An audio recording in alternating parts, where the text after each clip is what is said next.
All right, we'll move to this. Later today, President Biden is expected to deliver what is billed as a major economic address after inflation started ticking back up last month. It did it again. We were at 3.2 as it rose from 3. Now we're at 3.7 in August. Gas prices increased nearly 11% from last month. The cost of air travel, car insurance, hotels, utility bills also spiking. Food never went down, so that's always high right now. New census data show the median household income last year fell to $74,000. The U.S. poverty level saw its largest one-year jump ever between 2021 and 22. And the child poverty in this country more than doubled during that time period. The president's chief economic advisor is blaming Republicans. Let's watch. Your child poverty rate is a policy decision.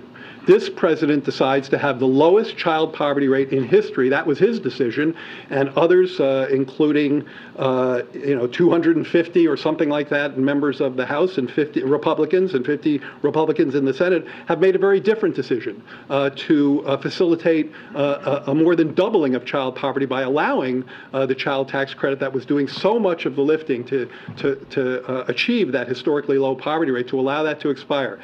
The New York Post with this blaring headline, "It's still the economy stupid." The nationwide credit card debt now tops $1 trillion for the first time.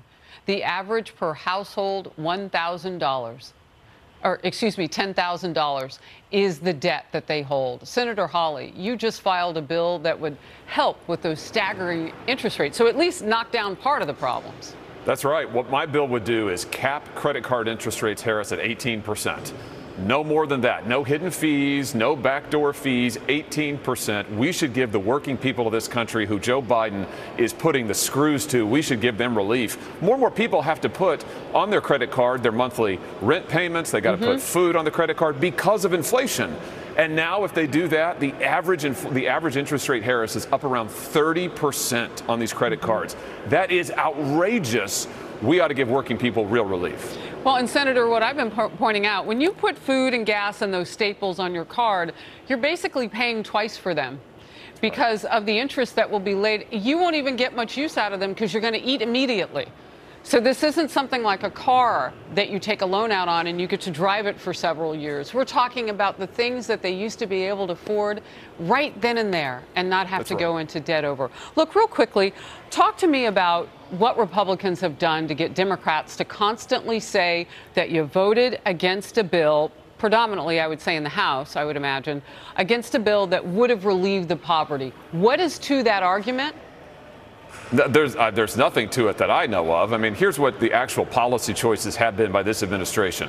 It has been to make China richer and to make the United States poorer. What Joe Biden has done consistently is send jobs to China, shut down our energy production, give that to China, make us buy solar panels from China, make us buy batteries from China. So now we can't have any energy in this country. We got to buy Chinese energy, other energy. We can't have energy jobs in this country. We've got to pay more for all that stuff. They're getting rich. Our workers are getting screwed. We've got to do something about it. He's the problem. And that's why we've got to go in a different direction here. Senator Hawley, thank you so much for being in focus. Thank you. As it is, the digital green certificate, that was a test balloon to get people to having to produce some kind of a QR code, just getting people used to that. Now what they're slamming us with is these 15-minute cities. Make no mistake, it's not about your convenience. It's not that they want you to be able to, have all of these places that you need to get to very close. And it's not about saving the planet either, by the way. The 15-minute cities, they will have to have those before they can lock you down. And that's what we're talking about here. So in Great Britain, some county already passed legislation. They will be able to impose a climate lockdown. That's the next step. That's what we're talking about. So in order to do that, they will have to have these 15-minute cities. The next step then, of course, will be you are only allowed to leave your immediate area for, let's say, 2 or 3 times a year. So, but there's other people that may have more money and they can actually buy your passings off of you. So guess what? The poor people will be left in these 15-minute neighborhoods while the ones that are better off get to go wherever they want to go. So this is what we're talking about, Look at Saudi Arabia, for instance. They're pulling up Neom City. They call it the Line. So this is like a structure in the middle of the desert, 200 kilometers long, 200 meters wide, 500 meters high, and it will house up to 9 million people. Oh, isn't that just brilliant? If I wanted to get total control of the people, that's exactly where and how I would house them. And then having them on a three meals a day prescription, well, guess what will happen if you do not do as you are told? They will probably cancel that. It's so easy. So that's what we're talking about. And when you really take all of this together, there is no other way for me to actually say this. It will be a complete impoverishment and enslavement of all the people. And I'm stating it so clearly because that's what it seems like and that's what it looks like to me. So just briefly explain, what does 15-minute city mean? Well, a 15-minute city means basically a neighborhood where you can reach everything you need within a 15-minute foot walk. So a doctor, grocery store, and so forth. So the bare necessities will be provided within 15-minute foot walk. However, if you now fancy another store and it does not happen to be in your neighborhood, guess what? You won't be going to that store anymore. So it's, like I said, total control is what we're talking about. Why? So again, it sounds attractive. I just wanted, this is great. You have everything within walking distance, but where does the control come in exactly? Well, once they decide you're no longer allowed to leave your 15-minute immediate area, and they, like I said, they don't have to fence it in or anything.